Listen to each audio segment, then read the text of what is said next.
Well, they're actually set it on fire this time. Last year they didn't do that.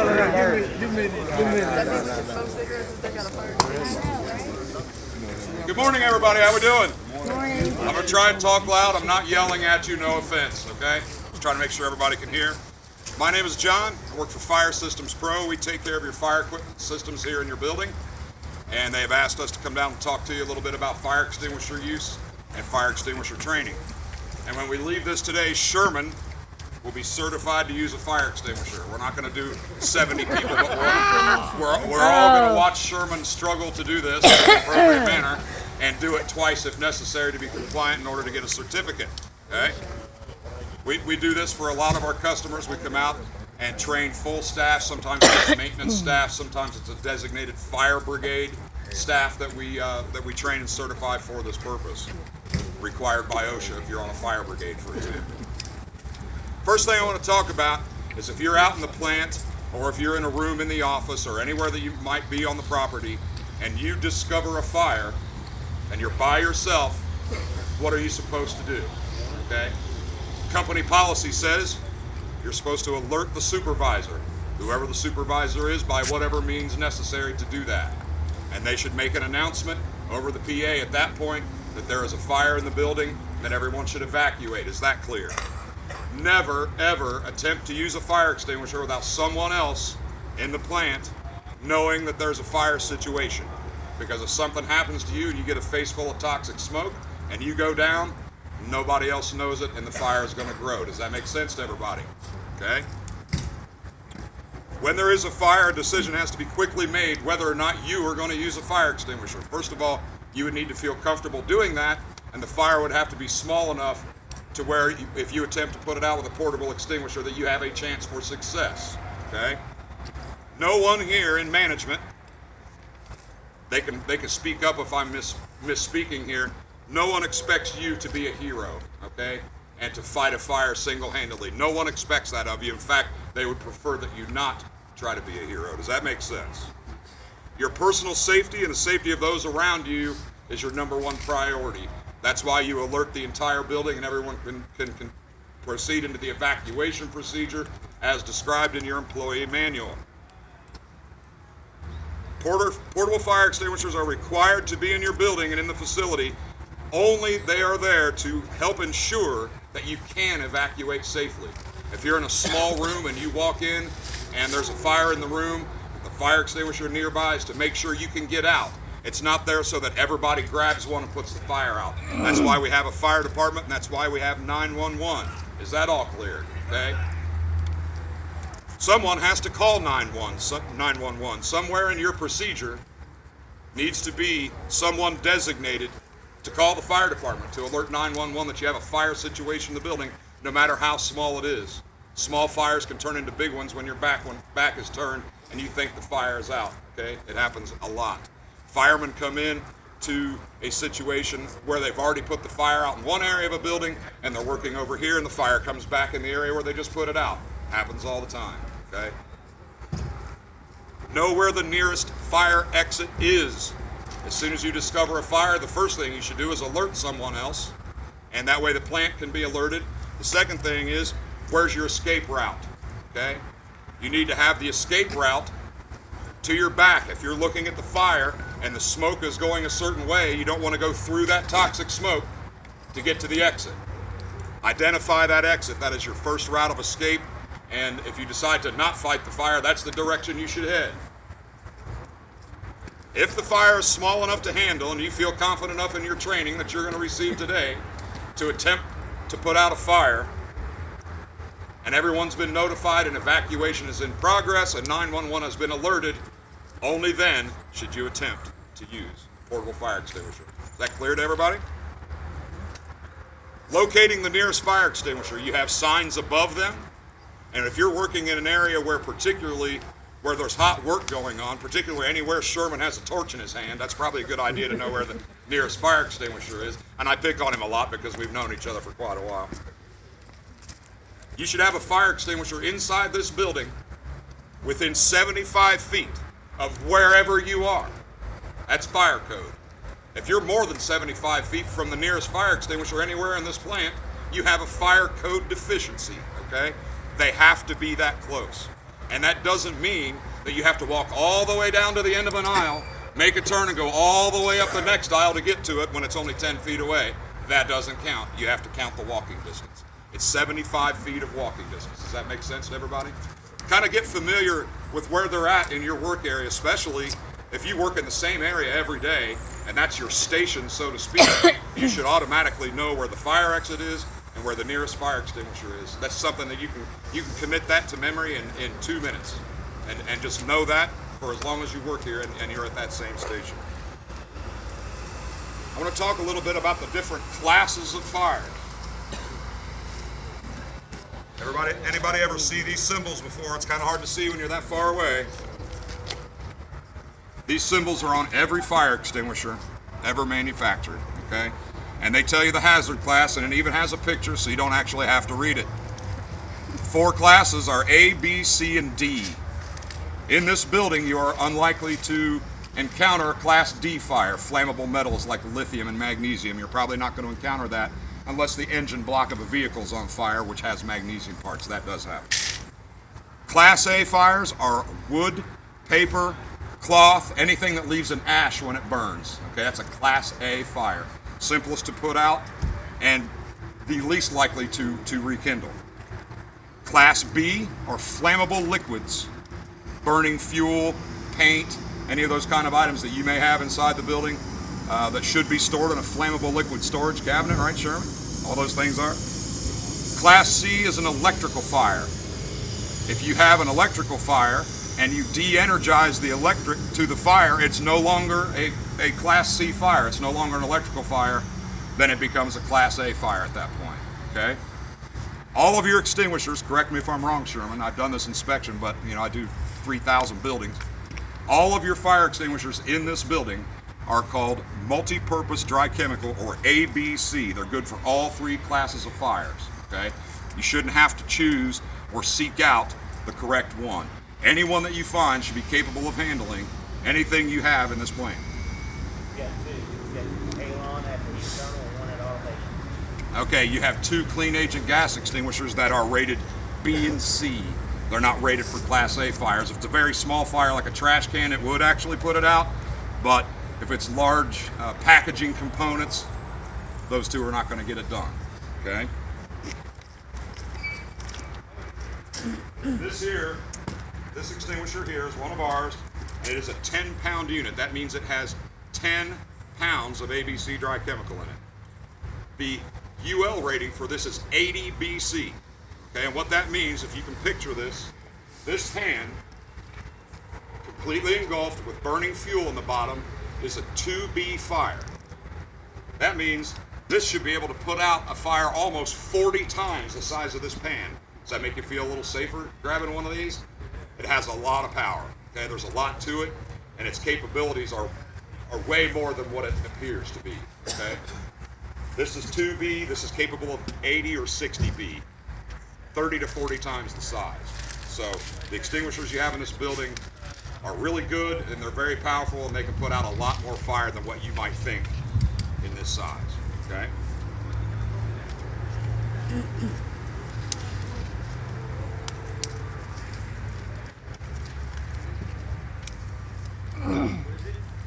There's a 4-letter acronym that's referred to in fire extinguisher training that's been around, for my experience now, 30 years. I've been in fire protection for 32 years. This acronym has been used ever since my first day. And that acronym is PASS, P-A-S-S. And what it stands for is P, we have to pull this pin. I can't shoot this thing off if I do not pull this pin first. Okay, that is what the P stands for. Then I have to aim. In order to aim, I have to grab the discharge hose and aim the expellant. Okay? The next thing I have to do is I have to squeeze these 2 handles together or shoot the extinguisher. And you're going to see how that's going to work here in a moment.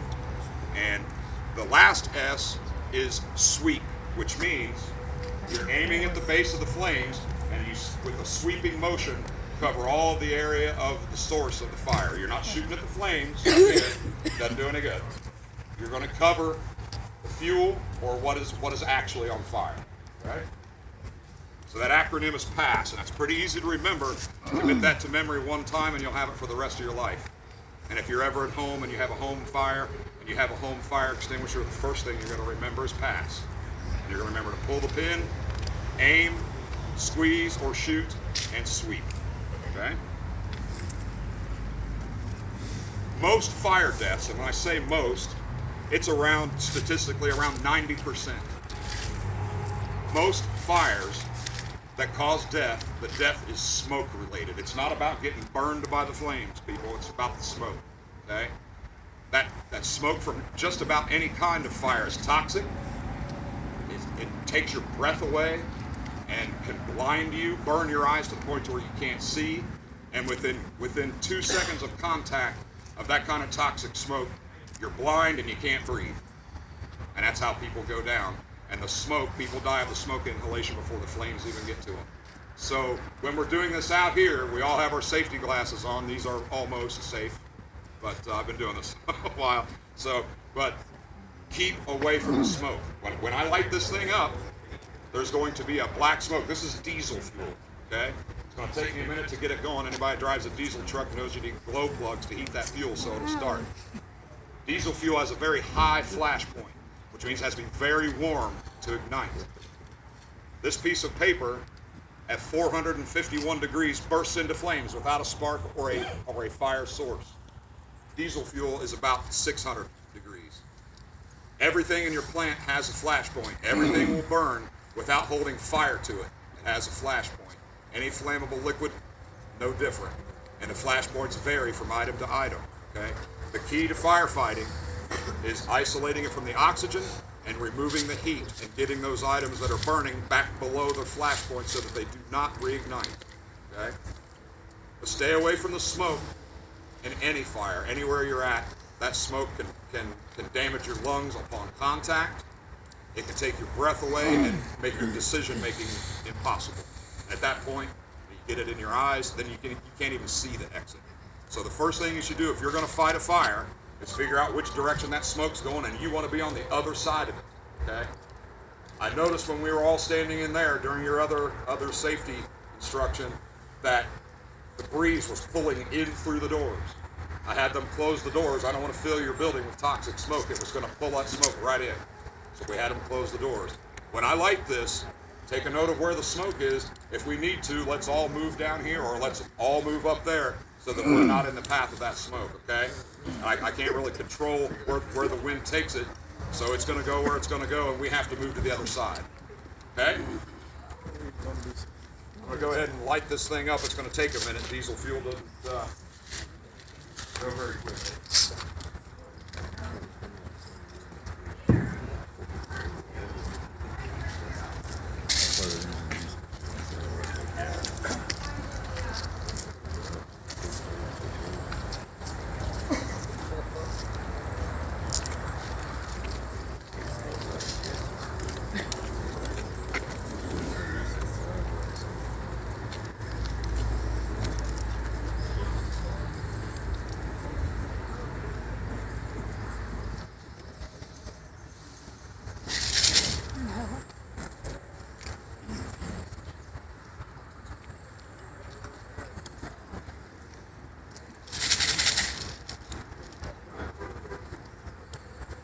Smells like a campfire.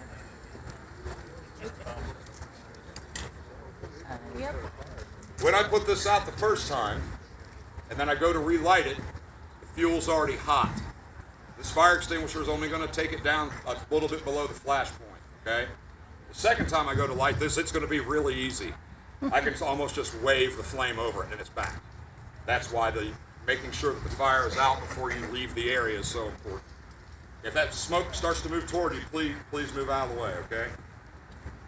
As you remember, our acronym was PASS. P-A-S-S. First one is to pull the pin. Pin is out. Then I'm going to aim. Then I'm going to squeeze or shoot. And then I'm going to sweep it out. That quick. That used about 1/3 of 1 pound out of 10 in this unit.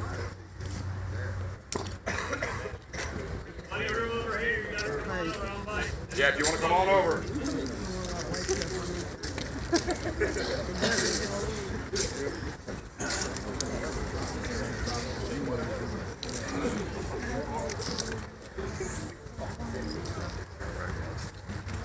Sherman, I require your assistance at this point in time.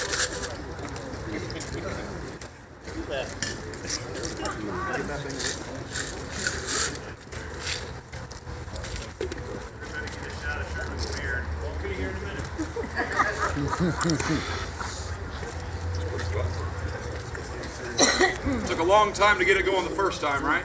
And even though it's been sitting, doesn't take much the second time. That's the dynamics of Flashpoint, okay? All right, Sherman. Your turn. P.A. Good job. He has now, believe it or not, passed all the criteria to be certified according to OSHA for fire extinguisher training, okay? If you guys decide at some point in the future to have a fire response team, all of those people should go through that very small thing, but that builds a lot of confidence that you know that you can do it. Okay? Any questions about fires in general? I've been doing this a long time. It's time to pick the marbles rolling around inside the brain. If anyone has any questions, bring them forward at this time. Anybody? I've got one. Yes, sir. So if you do have to release a fire extinguisher and there's a lot of the white powder on the ground, is any of that hazardous when you go back to sweep that up? As long as you don't eat it. Okay. It says if you read the material safety data sheets for what they call MAP chemical, which is monoammonium phosphate. Don and I have been breathing this stuff off and on when we refill units. Don't think some of that don't get around in the air in the room. It doesn't smell real good. It might leave a little bit of an acrid taste on your tongue, but it's really not harmful long term. My uncle did it for 45 years and lived to be 80. You know, he's the one that trained me. So other fire chemicals I can't say as much about, especially in the clean agent and the halon stuff. If you get trapped in a room with halon agent, it depletes the oxygen in the room. That can be a little bit hazardous, so you'd want to prop open the door at that point and air the room out.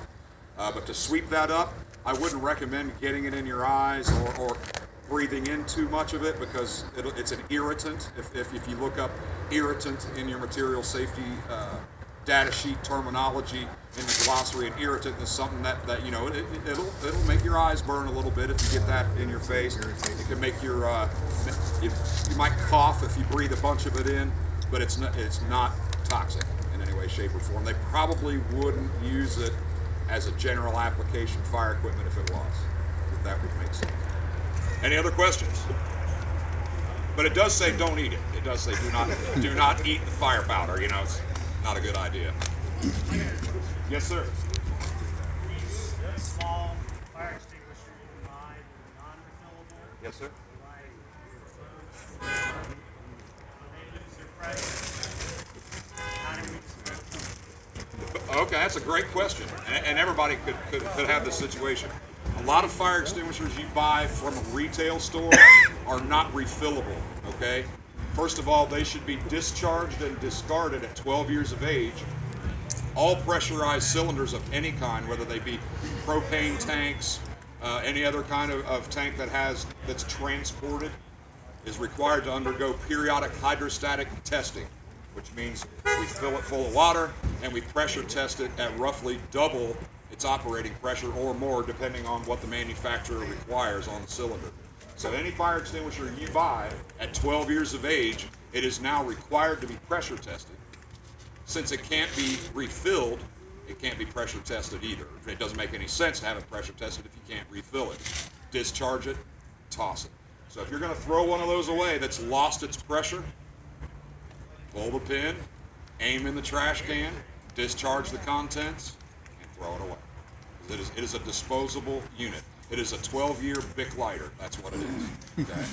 Any of them that can be refilled, it'll clearly state that on the label. Recharge and refill only with this kind of chemical, those kind of things. You know that it's rechargeable. Okay? Any extinguisher that you have at home, 98% of them have a pressure gauge on them. There is a green zone And there's a lot of red zone. Red zone means something wrong with it. Green zone means it's okay. If you have one at home to protect your home and your family, check it every year. The same time you change the batteries in your smoke detectors or whatever you do. I train my kids because I'm in this business. I got a lot of resources. We do a middle of the night smoke detector activation where the kids have to wake up and get out of bed and properly evacuate. And because my children are young, I do that every year without fail, and they never know when it's coming. I kind of enjoy it. So anytime that during National Fire Safety Month, I don't know that it's humanly possible this day and age to go through the entire month of Fire Safety Month and not hear about it on the radio, hear about it in your workplace. That's the time to check your extinguisher at home as well, and just check the gauge. And if the gauge is in the green, it's good. Okay? I got one at home too, so how long do you have check that at home or whatever? Like 3 years. You should check it every year.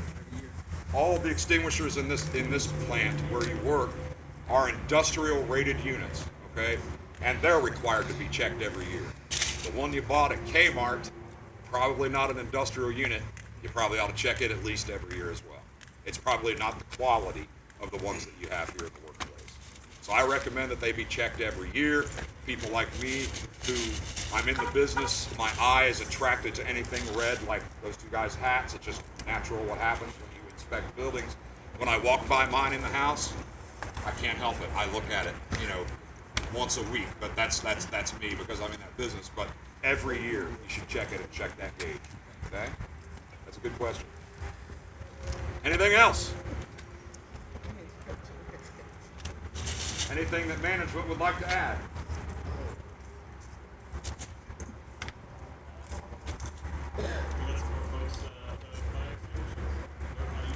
Absolutely. And I have 2 more small ones right inside the door that I was going to. I thought I was going to be doing this inside. I took the 2 demo units. What I have inside is one half the size of this. It's a 5-pound unit, which is what you have in your office, and then I have a 2.5-pound unit, which is what Sherman carries on his cart all the time for hot work permits, and what you find in a vehicle. So those 2. If somebody would want to grab those 2, we can have as many people do this as you want.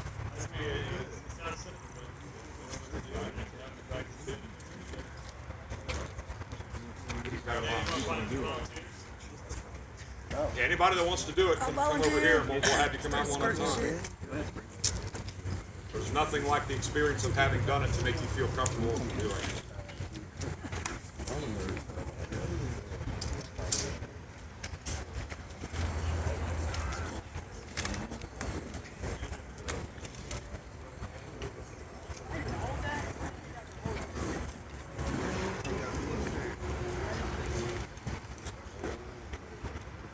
You always want to hold a fire extinguisher with your dominant hand because it can be a little bit heavy.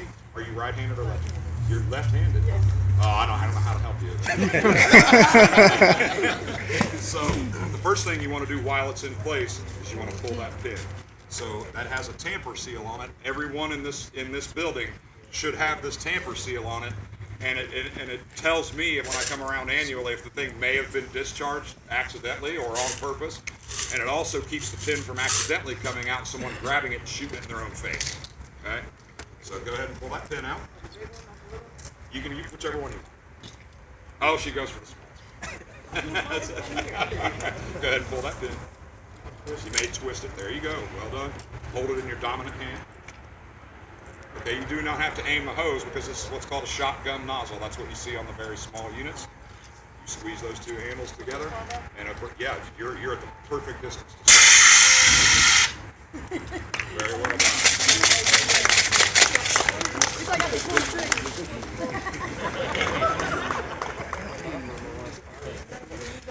Anybody else interested in trying?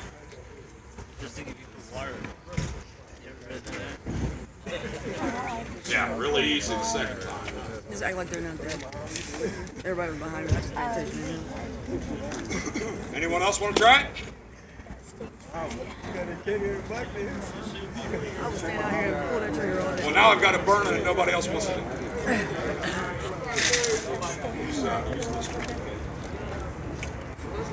You know, Yeah, give it a twist. There you go. All right, now I'm not going to light it again unless there's someone else. Because I just had to put it out again. Where's Brian, I was told? Good one. Good Brian. It's like 3 of them. You've been nominated, I guess, against your will. Against my will. That's how I got nominated to do this class, against my will.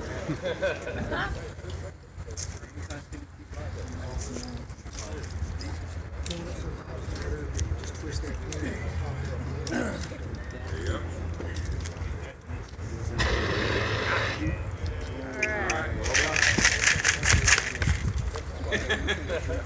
Well, Sherman nominated. Anyone else? Watch that smoke, guys. How about a managerial representative? Anybody want to nominate one of them? Rob. That's messed up. Too cool with that. Grab the little one.